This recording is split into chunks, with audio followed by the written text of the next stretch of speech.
जब जब श्री कृष्ण का नाम लिया गया है, ऐसा कभी नहीं हुआ कि राधा जी का नाम ना लिया गया हो।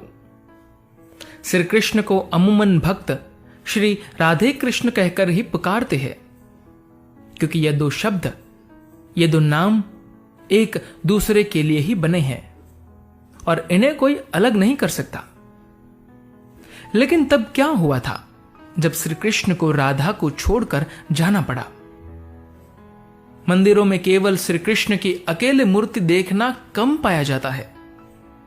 अमूमन हम उनकी मूर्ति के साथ राधा की मूर्ति जरूर देखते हैं। आप स्वयं वृंदावन के किसी भी मंदिर में प्रवेश कर लीजिए, वहां आपको राधे कृष्ण की ही मूर्ति के दर्शन होंगे। कृष्ण से राधा को और राधा से कृष्ण को कोई जुदा नहीं कर सकता। यह एक गहरा रिश्ता है। लेकिन जब वास्तव में श्री कृष्ण अपनी प्रिय राधा को छोड़कर मथुरा चले गए थे, तब राधा का क्या हुआ? कृष्ण के बिना उन्होंने अपना जीवन कैसे बिताया?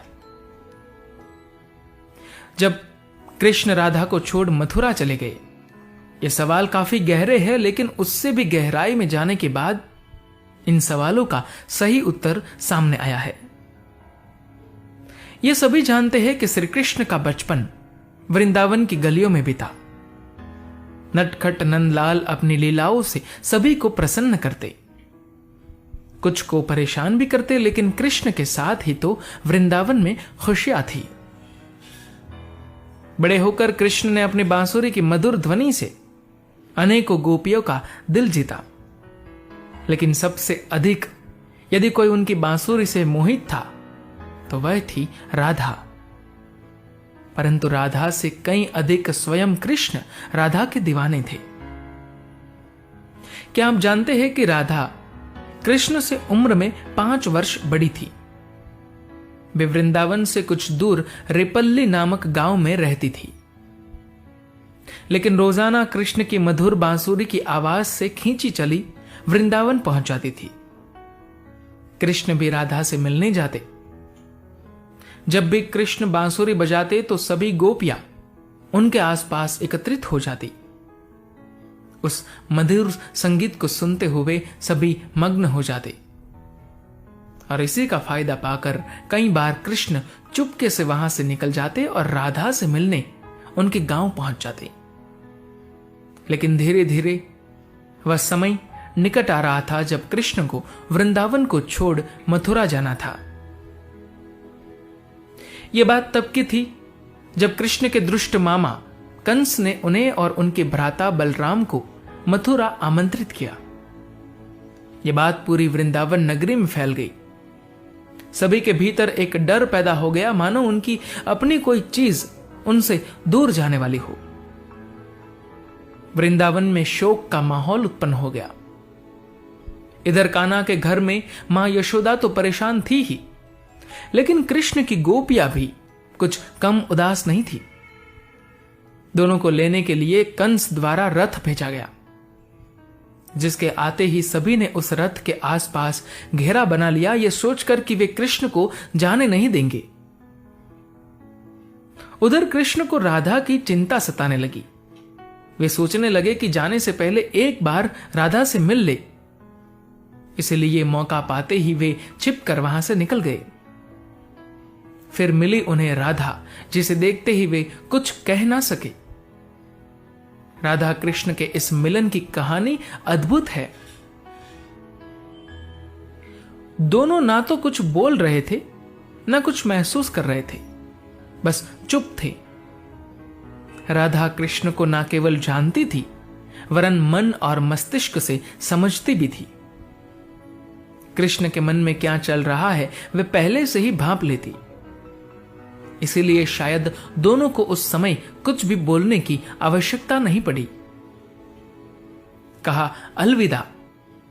अंततः कृष्ण राधा को अलविदा कह वहां से लौट आए और आकर गोपियों को भी वृंदावन से उन्हें जाने की अनुमति देने के लिए मना लिया। आखिरकार वृंदावन कृष्ण के बिना सूना सूना हो गया। ना कोई चहल पहल थी और ना ही कृष्ण की लीलाओं की कोई झलक। बस सभी कृष्ण के जाने के गम में डूबे हुए थे। परंतु दूसरी ओर राधा को इस बात से कोई फर्क नहीं पड़ रहा था। लेकिन क्यों? क्योंकि उनकी दृष्टि में कृष्ण कभी उनसे अलग हुए ही नहीं थे। शारीरिक रूप से जुदाई मिलना उनके लिए कोई महत्व नहीं रखता था। यदि कुछ महत्वपूर्ण था तो राधा कृष्ण का भावनात्मक रूप से हमेशा जुड़ा रहना। कृष्ण के जाने के बाद राधा पूरा दिन उन्हीं के बारे में सोचती रहती और ऐसे ही कई दिन बीत गए। लेकिन आने वाले समय में राधा की जिंदगी क्या मोड़ लेने वाली थी, उन्हें इसका अंदाजा भी नहीं था। माता पिता के दबाव में आकर राधा को विवाह करना पड़ा और विवाह के बाद अपना जीवन संतान तथा घर गृहस्थी के नाम करना पड़ा। लेकिन दिल के किसी कोने में अब भी वे कृष्ण का ही नाम लेती थी। दिन बीत गए, वर्ष बीत गए और समय आ गया था जब राधा काफी वृद्ध हो गई थी। फिर एक रात वे चुपके से घर से निकल गई और घूमते घूमते कृष्ण की द्वारिका नगरी में जा पहुंची। दिन बीत गए, वर्ष बीत गए और समय आ गया था जब राधा काफी वृद्ध हो गई थी। वहां पहुंचते ही उसने कृष्ण से मिलने के लिए निवेदन किया, लेकिन पहली बार में उन्हें वह मौका प्राप्त ना हुआ। परंतु फिर आखिरकार उन्होंने काफी सारे लोगों के बीच खड़े कृष्ण को खोज निकाला। राधा को देखते ही कृष्ण की खुशी का ठिकाना नहीं रहा। लेकिन तब भी दोनों में कोई वार्तालाप ना हुई, क्योंकि वह मानसिक संकेत अभी भी उपस्थित थे। उन्हें लफ्जों की आवश्यकता नहीं थी। कहते हैं राधा कौन थी, यह द्वारिका नगरी में कोई नहीं जानता था। राधा के अनुरोध पर कृष्ण ने उन्हें महल में एक देविका के रूप में नियुक्त करा दिया। वे दिन भर महल में रहती, महल से संबंधित कार्यों को देखती और जब भी मौका मिलता दूर से ही कृष्ण के दर्शन कर लेती। लेकिन फिर भी ना जाने क्यों राधा के मन में धीरे धीरे भय पैदा हो रहा था, जो बीतते समय के साथ बढ़ता जा रहा था। उन्हें फिर से कृष्ण से दूर हो जाने का डर सताता रहता। उनकी यह भावनाएं उन्हें कृष्ण के पास रहने न देती। साथ ही बढ़ती उम्र ने भी उन्हें कृष्ण से दूर चले जाने को मजबूर कर दिया। अंततः एक शाम वे महल से चुपके से निकल गई और ना जाने किस ओर चल पड़ी।